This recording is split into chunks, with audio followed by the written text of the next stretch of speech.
This podcast is a production of the Brickyard Network, an extension of the Archie Bray Foundation for the Ceramic Arts. To find out more about our lineup of ceramic podcasts, visit brickyardnetwork.org.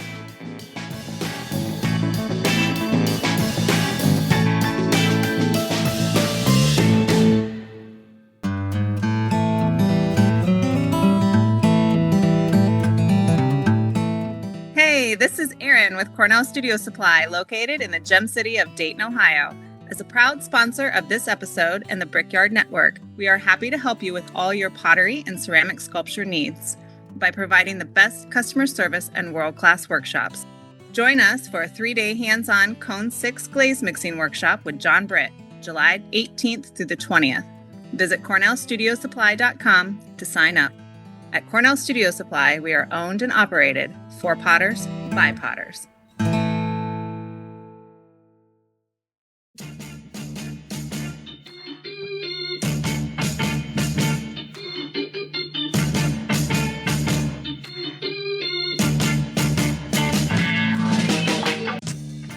Welcome to the Tales of a Red Clay Rambler podcast, featuring interviews with culture makers from around the world. This is Ben Carter. I'm going to be your host. If you'd like more information on the show, please visit our website, talesofaredclayrambler.com.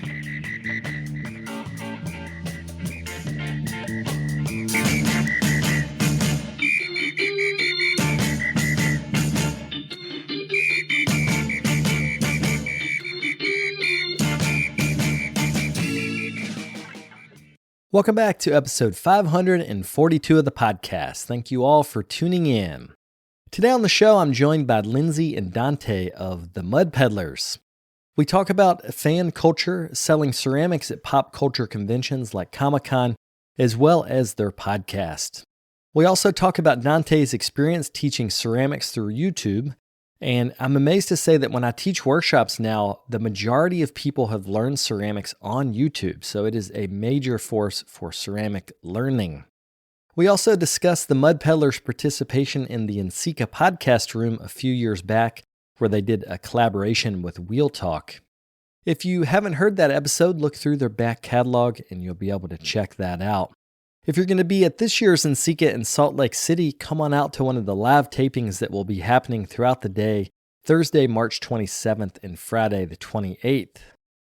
I did want to mention that this episode is part of a duo, so I wanted to thank Lindsey and Donte for having me on their show. You can check out episode 108 of the Mud Peddlers, where we talk about the founding of the Brickyard Network, as well as my ever-winding career path in ceramics, which seems to always be going in multiple directions at the same time. If you'd like to find out more, you can check out their websites. That's lindseymdillon.com and earthnationceramics.com. Before we get to this episode, I wanted to mention that I'll be teaching 2 workshops this summer on ceramic surface design, each on the east and west coast of the U.S. The first will be at UNR Lake Tahoe, June the 16th through the 20th in Incline Village, Nevada. Then I'll also be at Snow Farm in Williamsburg, Massachusetts, August the 14th through the 17th. If you're interested in building layers through mark making and pattern, join me for a week full of experimentation and community. To register, you can visit the link in the show notes. Without further ado, we'll get to the interview.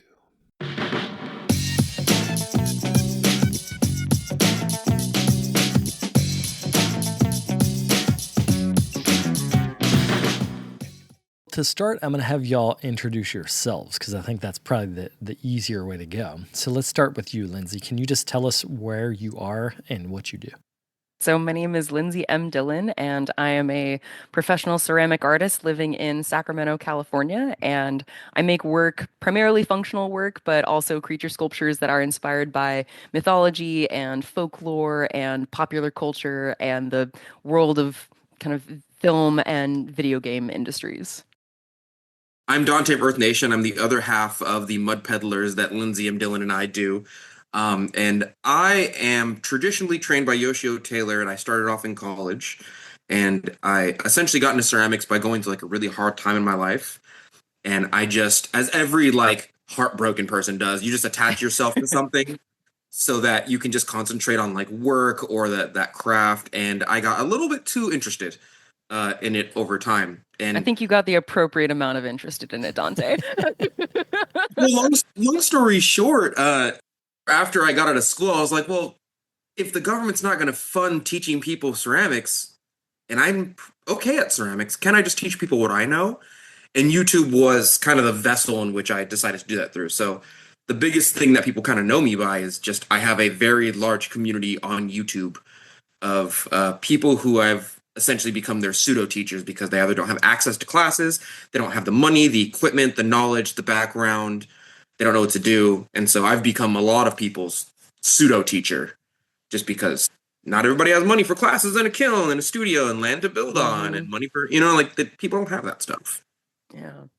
My path for into ceramics was much more I guess like kind of like you, Ben, like we were talking about in the other episode, like very young. Like I started taking ceramics classes kind of by chance when I was in high school, and I had been planning on studying cultural anthropology or maybe sociology. And then when I started taking ceramics class, like a couple months later, I was asking my teacher, like, hey, so how do people do this professionally? And I ended up going to UC Santa Cruz, getting my bachelor's degree in art, and came back to Sacramento and took continuing education classes at Sacramento City College. And that's where I learned to like learn some of the basics of like the technical side of ceramics, like how to load a kiln, how to make glazes. So I definitely had some help getting into that. And then since then, my world has been primarily going to like anime and pop culture conventions like Fanime, like Sac Anime on the West Coast, and primarily staying in that like kind of geek world, which has basically been, the part of the DNA of my creativity has all been kind of from the world of fantasy, sci-fi, pop culture, anime, all that jazz, in addition to like folklore and things like that, history. And that's how Lindsay and I actually met, is that Oh. her and I both are kind of raised as millennials in this like, oh, anime are just the cartoons we watched that were available to us on like Saturday mornings, Saturday nights.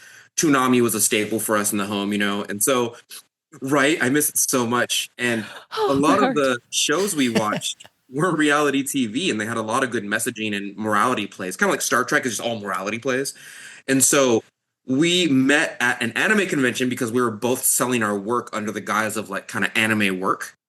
Actually, to correct the record, I met you not when I was selling already, because part of the reason I started selling at conventions was because I saw you doing it, because my boyfriend was like, "Hey," like now fiance at the time was like, "Hey, there's this guy named Dante. You should go talk to him." And Right? anyway. I met your boyfriend first. That's right. So I think your boyfriend at the time, now fiance, Cody, came to my table and was like, "Oh, my girlfriend does this too." Introduced himself, stuff of that nature, and then we officially met later on at like De Vere's, which is a place that we both, and we were like, "Oh, we both live in the same city and we both like the same thing," and we've just kind of been friends ever since. And at the beginning of the Great Big Sick, we I don't know if we could use the word because sometimes they demonetize you for it or whatever. But at the beginning of that, I essentially told Lindsay like, "Yo, people are inside, and I'm jonesing to do clay, and there's no studios, and a lot of the jobs are down, and I bet other people feel the same way we feel. Let's make a podcast just so we can get it out and we could talk about the thing that we love to do, and I bet other people will attach to it." And since then, our podcast, The Mud Peddlers, has been pretty well received, and we've grown a small community because of it. That's kind of where we are now. That was a long answer to a short question of an introduction, Ben. Our apologies. I guess this is what happens when you get three podcasters in the I'm same so Zoom sorry. call. No, this is great. And it's a good segue into fan culture, which is something that I wanted to talk to y'all about. You met at a convention, but people that are not into that maybe don't understand the idea of a con and what that means for people that are in a fandom of some sort. So, Lindsay, can you just describe like how cons work as a participant and then how they work as a seller at a con? Oh, yeah. Okay. Well, first of all, I would say overall that they are just super fun. Like, essentially, the way a convention, or at least the ones that I've been to, I know each convention kind of has its own flavor. But a convention, at least again the ones that I've been to, it's usually kind of set up into two or three kind of big rooms.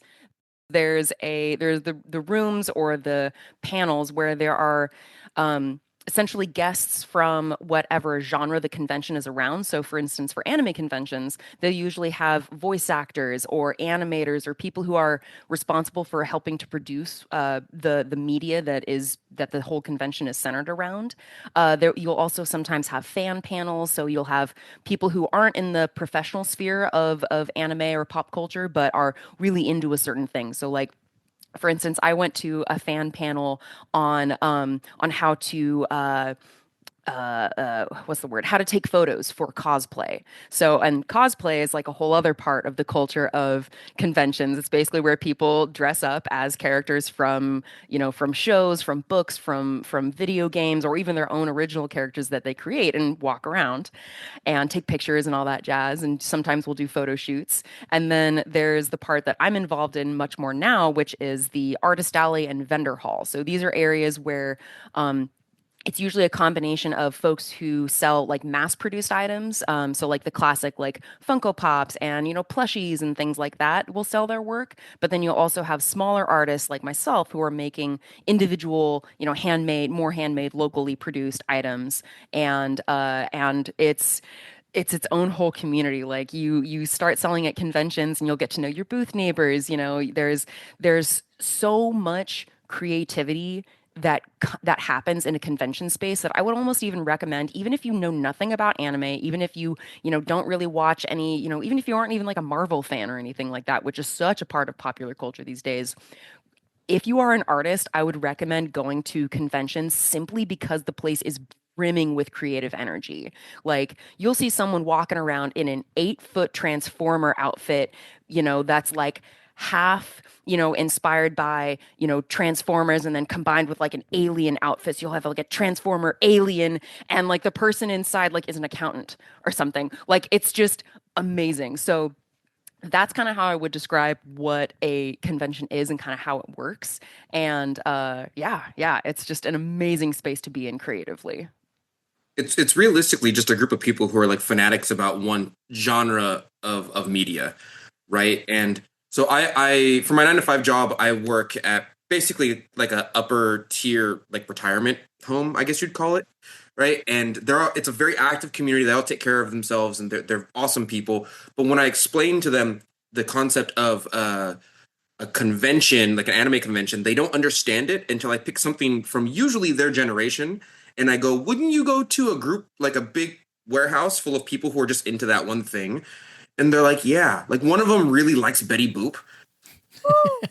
I was like, if you had a giant room, like a huge room full of like Betty Boop posters and the artist who originally drew Betty Boop and the voice actor who did Betty Boop, right? He's like, "Oh yeah, I'd go." And I'm like, "Okay, imagine there's like 10,000 of you just like that."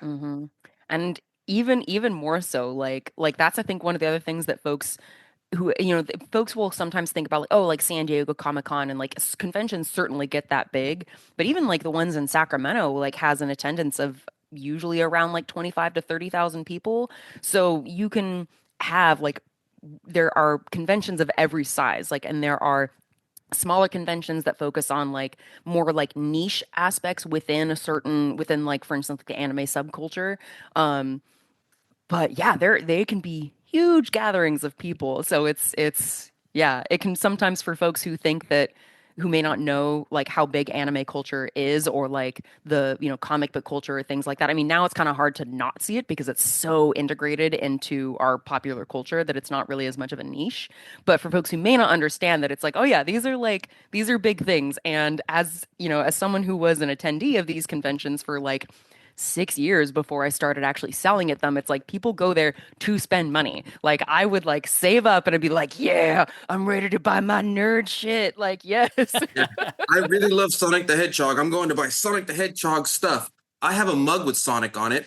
Give me the mug. Give I me don't the care if mug. it's $50, right? My- It just so happens that Lindsay and I are the people that create said mugs. Mhm. And that kind of benefits us in that way, And yeah, the anime convention vibe is, Lindsay's right, it's very creative energy. They're very good people. A lot of them have had their lives and their culture kind of subset by just the shows and the media they watch. Like I feel like when I was a kid, if you watch Gundam, they're like, ugh, nerd. Now that I'm like almost 40, right? If you don't watch anime, the kids I meet in school, even the college kids, are just like, what are you, neurotypical? Like, ugh, like Oh, watch anime like a normie. Watch anime like a normal person, weirdo. And so the expression of the expression of whether it's pursuing artistic stuff or it's just like your general expression is very normalized with anime. It's almost weird to go outside and meet someone who doesn't enjoy it on some level, but it's far more normalized.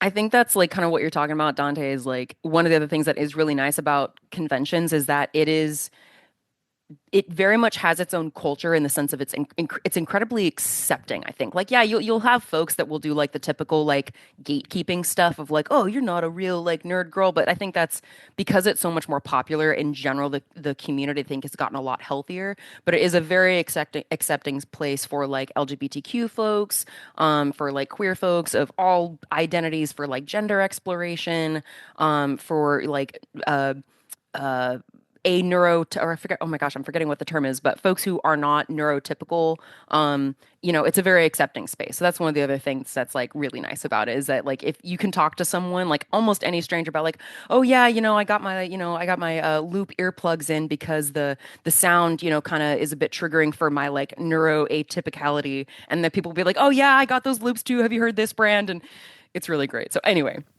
It is a very accepting space, and it's also I think part of the reason it's so accepting is because when we watch anime, there's crazy stuff going on. Like, oh, there's this one guy there was one anime of a girl who's like born in a kiln. Oh yeah. Yeah, and it's just there's so many crazy things going on. Like in Sailor Moon, it's about like a girl who lost her memory, and she's a moon princess who happens to be like a Power Ranger-esque type warrior. So when you come up to Sac Anime and you're like, I would like to wear a shirt that makes me look like I have a tail. Everyone's like, yeah, that's tame. Mhm. The cartoons we watch are like aliens fighting each other. Whatever you are dealing with is accepted because the scale is so high. Like it's fine. You don't care. Well, that's an aspect of this that I'm interested in, and specifically with cosplay. But I think it also has to do with when people buy objects. Is that in cosplay you can live a part of your personality that you're maybe afraid to live in everyday life, but through cosplaying, it's a safe way to do it in a big group of people that have already accepted that you can do that. Like there's almost a contract, I think, a social contract that when you enter the door of the convention, that you are who you want to be, not necessarily who you feel like you are every day. Yeah. So can y'all talk about that experience of making objects that help people to understand themselves? Because I think a mug is an extension of that. Because when they're buying a mug of a character you've made, it's because they want to embody that character. They don't have to put on a full outfit. They can just drink out of the mug. So it's like one step removed from cosplay, but I feel like that it is connected in some way. So can you guys talk about that? I think there might be a misnomer for me in that, like the expression. So for me, cosplaying is just having that freedom of expression and then being in a space in which you will not be judged for such expression. And the freedom of having expression and the ability to go down certain avenues and express yourself in the art world is very, very, very, very important to even artists on the base level of like drawings, right? If I taught a class and I said, no, the only way you're able to express yourself in the whole of the art world is through these two avenues, period. You cannot do it another way. It is not accepted. The rest of the world will not look kindly upon it. You would go, this is bullshit. I want to express myself in many different ways. I want to do low fire, high fire. I want to do certain I want to do certain atmospheric firings. I want to do salt firings. I want to do raku. I want to do this. And then the art world goes, nope, you can do low fire and high fire. And that's all you got. You can do, right? The thing about anime conventions is that the social contract for what is and isn't acceptable on a non-functional level, usually just traditionalist, irrational, like we don't wear hats inside because it's disrespectful, but nobody can explain to me why that is type mentality, disappears. Mm-hmm. It doesn't exist there, right? And so for a lot of people cosplaying, it really gives you the freedom to express yourself and explore that avenue in a way in which could better your life. But you wouldn't know that in the outside world because the outside world's like, that's weird. You're wearing a spike on your head. And we don't accept that socially. As far as selling my work goes, I really just want someone to feel as though, regardless of whether there's a character on it, that they've picked up a piece of me that might help them find a piece of themselves. Usually that happens when they touch the piece. I've been really into like more organic carved work recently. And when I went to the last table, I had someone pick up and they were like, oh, they were just like enamored by this work. And they were like, it's not like a round U-shape, horseshoe shape teacup. And I said, yeah, that's, I call it organic work. That's probably not what it's called. And he looked just like he found the one. He was just like, oh my God, I want this. And I was like, I'm happy my form of expression can give you a piece of something that seems to be valuable to you. And I think that kind of echoes to cosplay. It's that form of expression is valuable to people because they need that space to be able to create with that form of expression. And to close off those avenues is a sin? Yes. There's only 2 forms of expression? Thanks. Cool. That'll work out for everybody. Oh, man. Yeah, to piggyback off of that, like I kind of feel like mugs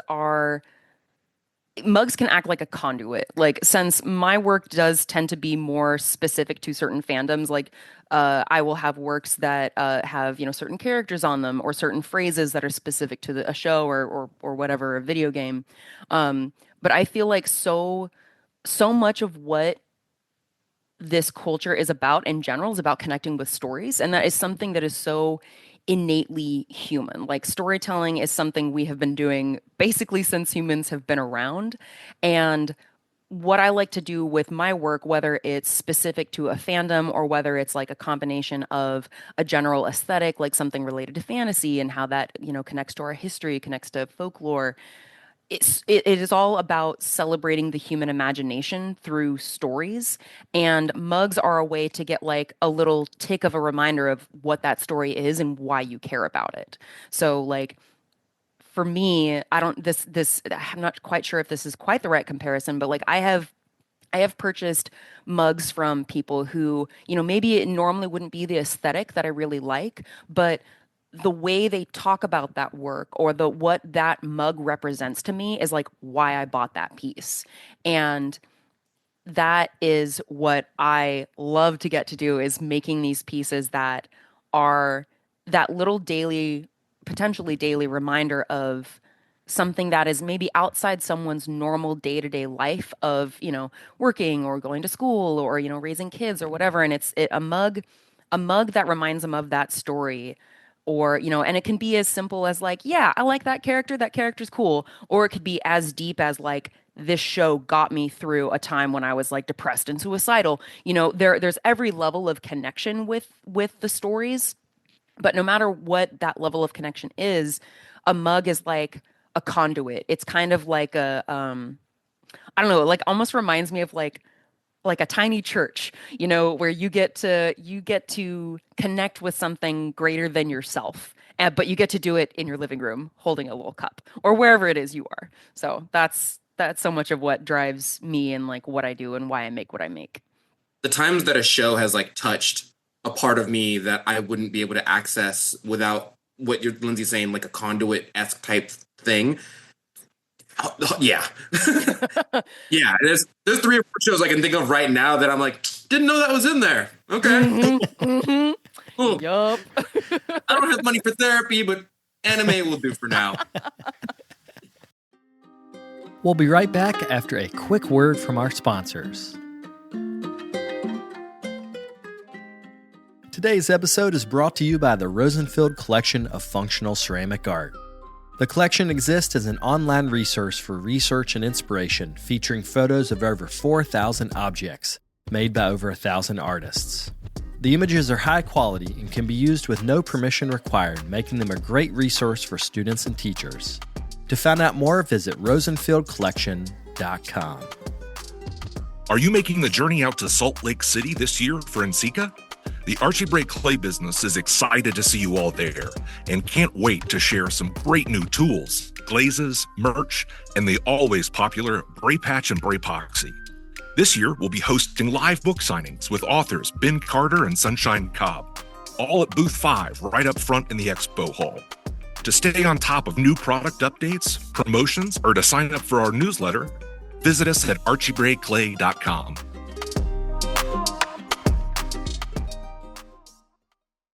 How does it work in terms of making money? So let's say you sign up to sell at a booth.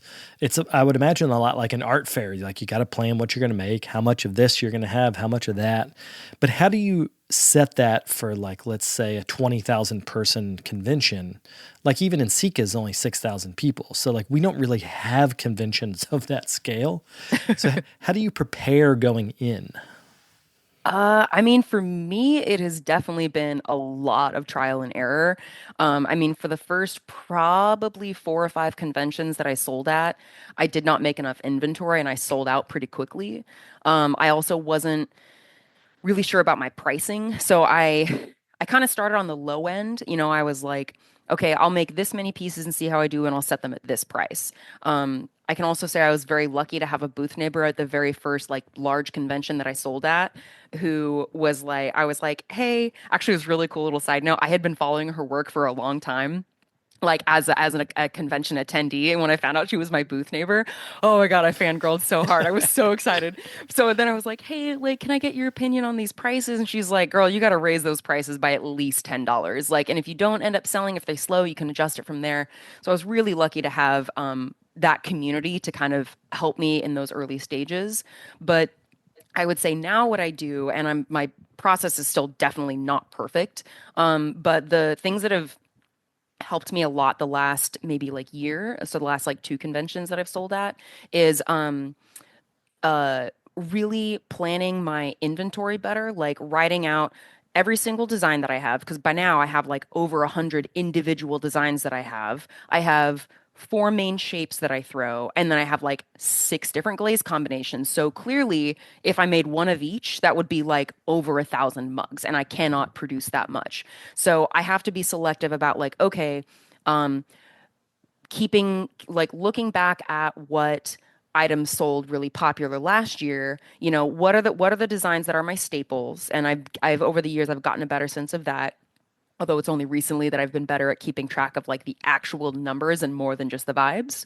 So planning the inventory and then also following up on what's sold, because I don't have everything listed in my payment processing system, essentially, just for efficiency's sake, because it's conventions, when they do get busy, it's like you got like 3 different transactions going at once, and so it's just easier to go mug $50, cool, all right, instead of like green mug, triangle shape, Full Metal Alchemist design. You know, it's just easier that way. But and then the other thing is figuring out the number of mugs that I need to make. So I've got a better sense of, okay, within the myriad designs that I can make, what are the staples that I need to do? Overall, how many numbers do I need to do? And then what that difference is between those 2 numbers is like looking at, okay, what's popular in the zeitgeist right now, what voice actors, what guests are coming to the convention, and how might that impact like what's going to be popular. And then I try and leave a little bit of room for both my much more high priced items. Like I have dragon scale mugs that I now sell for about $250, and like mushroom cauldron mugs that also sell for about that amount. So I have a few of those higher priced items, and then I also have some just pure experiments. Like I've made a set of cups and I've got 2 extra because nothing broke in the kiln, and like I'm going to do a completely random design on them. So that's essentially how I build up the inventory for it. But figuring out how to do that has taken a lot of time and a lot of practice, and also a lot of like pressure to some degree from like my outside friends. Like I've got 2 friends who now help me at the booth, and they are both very like data driven people, and they're like, Lindsey, you got to get better at keeping track of your numbers. And so thanks to them, it's definitely been something I've improved upon. But actually having data to analyze, like it's okay if you're just starting out with a little bit or you're just starting out with vibes, because I also don't want to intimidate people and think that like, oh yeah, you have to have every system in place perfectly before you start selling. But it does help the later you go on. So anyway, long answer to a short question, but I just go off vibes, to be honest. Well, I do a bit of what Lindsay does, but Lindsay's far more like in my experience, Lindsay needs to see like 10 points of data and have good sourcing before she makes a decision. I'll look at like two or three things and be like, I could probably do that. Give me like a couple weeks. And usually I'll just learn from experience. And while I might have more failures along the way, the intricacies of how that mechanic or how the mechanisms work for doing that thing are more valuable to me. Like I'm learning how to make plaster molds. I have failed 4 times, but those 4 times I learned what not to do. I remember a couple months ago, Lindsay was like, "Do you want the math? Like, do you want the equation?" And I was like, "No, I'll just eyeball it. Just eyeball it. It'll be fine." But now I know how to eyeball it just from the amounts. But for me personally, whenever I go to conventions, I kind of think to myself, "Okay, I'm going to sell at least 100 pieces. So 50 of them need to be, as Lindsay says, kind of geared toward the zeitgeist or whatever's popular at the moment." So just because we're an anime culture, we kind of know what anime is popular at any given time year by year. So of course you're going to have to basically make cups with pictures on them, not to whittle that down too much, but a lot of what we sell are cups with nostalgia or pictures on them, right? So I know that people who come to my booth always look for Avatar: The Last Airbender stuff. So I make like 15 of those little cups, and then I make another design and like 10 of those, and then that's like 25. And then I'll make like 50 mugs because mugs sell really well, and then I'll make 2 teapots because two teapots only are like what usually sell because they're expensive. They're like $100+. And so I usually divvy my stuff out by quantity and whether I find their quality or not. The thing that really trips me up and took me a while to understand, the thing that trips me up and took me a while to understand is that there's a certain shape and functionality that you have to have for things in order for them to be sellable. So like I really want to make a square mug, but square mugs don't fit in a cabinet along with circular mugs that well. They take up excess space, right? And so like they're also difficult to wash to get in the corners. So you have to be very conscientious of like the outside shape versus the inside shape. So if you do a carved mug, you can carve the outside, but you don't really want to carve the inside too much because then that becomes more difficult to wash. Or you want to use liner glazes, or I'm very conscious about like crazing on my mugs, the functionality. I'm very, very conscious about like the vitrification of my mugs and how vitrified they are, or semi-vitreous they are, which is the word I use for anything underneath like a certain percentage for the definition of vitrification. And I tell all my customers, I basically won't make it unless it's like usable because most people don't want to buy things that aren't usable. And then, of course, Lindsay and I usually try and bring, I'm not going to call it what it's actually called, but like a big piece because often, yeah, because often people see that we make mugs and they'll be like, oh, so you just make mugs. And we kind of want to represent ourselves like, no, we make other stuff too. So I'll bring something that's more sculptural or more artistic, like capital A art. Um, but that's kind of how I do mine. I just vibe it out. I just go, okay, I need at least 100 pieces for this next con, and it's going to be the summer one, so maybe 150 pieces. The summer one's usually larger. Well, half of that at least has to be anime stuff, and the other half of it could be more traditionalist functional things. And at the end, I tally up everything I have because I keep pretty good pictures and tally up my stuff before it goes out. So instead of keeping track like Lindsay does after the fact, I track beforehand, and then I just go, okay, I'm negative this many pots because I always do a recount because the recount is part of my restock for my website. So when I restock on my website, I go, okay, this many pots I had, this many pots I now have. The number between is how many I sold at what rate, and then I take an average, and then we talk about how much money I made per average. You know what I mean? It's more of a pipeline than it is like a spreadsheet. Piggybacking off of that, your comment about functionality, I think that's one other thing that makes like where Dante and I are in the convention space really unique is that first of all there aren't very many other potters or ceramic artists within in anime convention spaces. Like it'll primarily be like 2D artists or artists who are maybe making smaller functional items like keychains or things like that, but having functional items in a convention space is still really like niche and kind of rare. And so it makes selling at those conventions easier because we're not one of like 100 other potters. We are one of like maybe four. And that is something that I think like I'm always caught between that tension of like, oh, it's really nice to be like in that niche because there's less competition. But I also know that like rising tides raises all boats. And so I definitely want to encourage more ceramic artists to to think about those spaces as potential selling venues, because they are like really great spaces, and it's very encouraging to go to be able to sell your work in an area and have success, because sometimes it can be kind of hard when you're going to some place like a farmer's market where people may be more interested in just like browsing and viewing, and they don't necessarily go to a farmer's market to like drop $60 on a mug, but people are more inclined to do so at conventions. And I hear that it's even more so at like Renaissance fairs, which is a market that Donte and I both kind of want to get into as well. I just want to wear Viking clothes. I'll be honest with you. I just want to wear Viking. I mean, who I just want to have doesn't? a space to not be judged when I go outside, like in fur. And you want those smoked turkey legs, I think. Oh, yes. Oh, yeah. God, I love those smoked turkey legs. Here's, the meat. here's the Oh, crazy thing. They don't even taste that good, to be real with you. I've No, had I them know. at Renaissance fairs, but if you put enough salt on them, they taste amazing. And the experience of having one within like this domain of Renaissance aesthetic makes them taste better. yeah. The moment you like have the bone in one hand and the end of the turkey club on the other, and you just bite God. into it and the juices run down your chin. I'm so sorry for any vegetarians or vegans listening. I apologize, but it is primally satisfying It's probably satisfying. Yeah, it is for those of us who eat meat. So straight protein. Can y'all plug, well, first the podcast so people can figure out where to listen, and then also Donte, your YouTube, and then also y'all's social media. Okay, so the podcast you can listen. It is the Mud Peddlers, Ceramic Arts Behind the Scenes. You can listen on Spotify, Apple Podcasts, wherever you get your podcasts. All of my social media and other things is at Lindsey M Dillon, Lindsey, M as in monster, Dillon, and my website is lindseymdillon.com.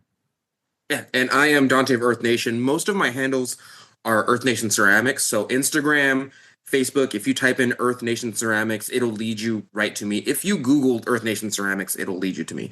My YouTube channel, which is the primary thing, is also Earth Nation Ceramics.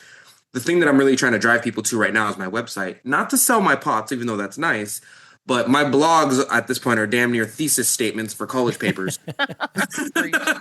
and I put a lot of effort into them, and those are the things that I would suggest people read if they're interested, like in glazing, clay chemistry, and things of that nature. Well, thanks so much, guys. It was good to see you. For sure. No, thank Good you, to Ben. see We you too, appreciate Ben. it. Thank you.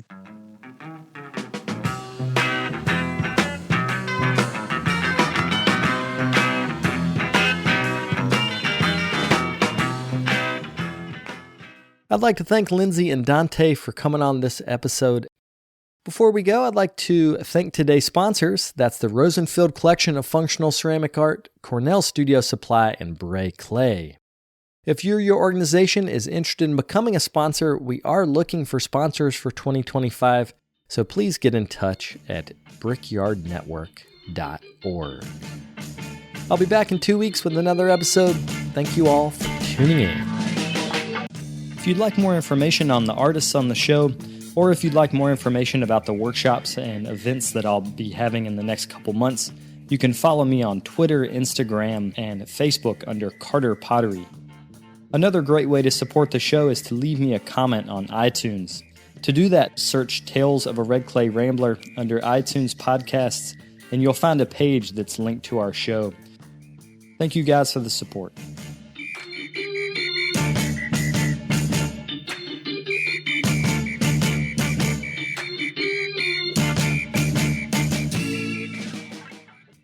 Could you say, I want to thank Lindsey and Donte for having me on the Mud Peddlers podcast? What do that means? Well, the Mud Peddlers, that's another podcast. It's a really funny podcast. I never seen that podcast. Yeah, I'll have to show it to you. They make really cool art too, Lindsey and Donte do. Oh. Yeah. What are those people? Yeah, they live out in California where Mama and I used to live. Yeah. How do you reach the buttons, Daddy? How do you reach the buttons? Oh, that's the fire alarm. I think that's our cue to go. Okay, let's pause.